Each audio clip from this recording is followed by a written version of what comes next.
কালিয়াহরপুর union বিএনপির সকল নেতৃবৃন্দ এবং জনসাধারণ আনন্দমুখর এবং ঈদের মতো আমাদের আনন্দ লাগতেছে। আজকের থেকেই মানুষ উচ্ছ্বাস যে আজকে তো থেকেই অনেকে আসতেছে এবং আগামীকাল ফজর নামাজ পড়েই এই মাঠে অবস্থান করবে। এখন তিনি আসছে এটি জনগণের ভিতরে, যখন এই বার্তাটা পৌঁছেছে তখন জনগণের ভিতরে একটি আনন্দ উৎসবে পরিণত হয়েছে। সকলেই উৎসাহের মধ্যে দিয়ে আগামীকালকে এই প্রোগ্রামে যুবদলের সর্বোচ্চ উপস্থিত থাকবে ইনশাল্লাহ। এবং আমাদের তারেক রহমানের যে মেসেজ, উনি যে আগামী নির্বাচনের যে মেসেজ, সেই মেসেজ শোনার জন্য এবং জানার জন্য আমরা অধীর আগ্রহে বসে আছি।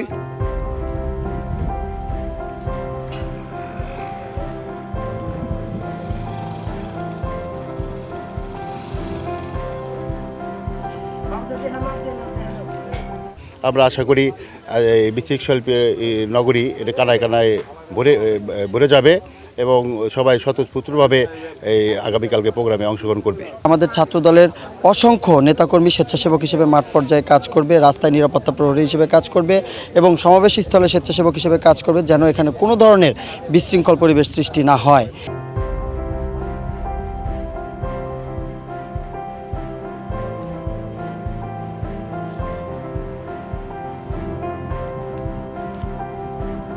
সিরাজগঞ্জের নেতা কর্মীদের এবং সাধারণ মানুষের মধ্যে প্রচুর সাড়া আছে, যদিও খুব শর্ট টাইমে এটা হচ্ছে।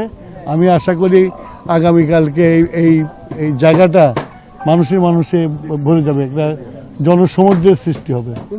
জনজোয়ার তো তারেক সাহেব যেদিন আসছে সেদিন সৃষ্টি হয়েছে, এখন নতুন করে আবার উনি যখন আসবে মানুষ জেগে উঠবে এবং সেটাতে আরও জোয়ার সৃষ্টি হবে এবং বিএনপির যতগুলো প্রার্থী আমাদের পাবনা সিরাজগঞ্জে আছে সবার জন্য সহায়ক হবে।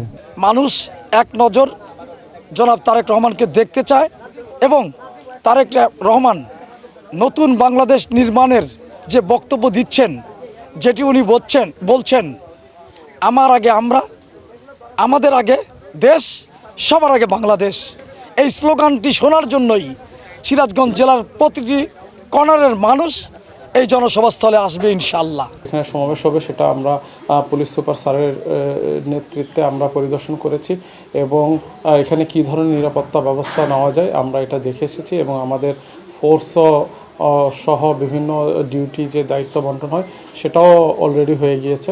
আমরা পুরোপুরি প্রস্তুত আছি এই সমাবেশকে যাতে নিরাপত্তা বিঘ্নিত না হয় সেই ব্যবস্থা করার জন্য।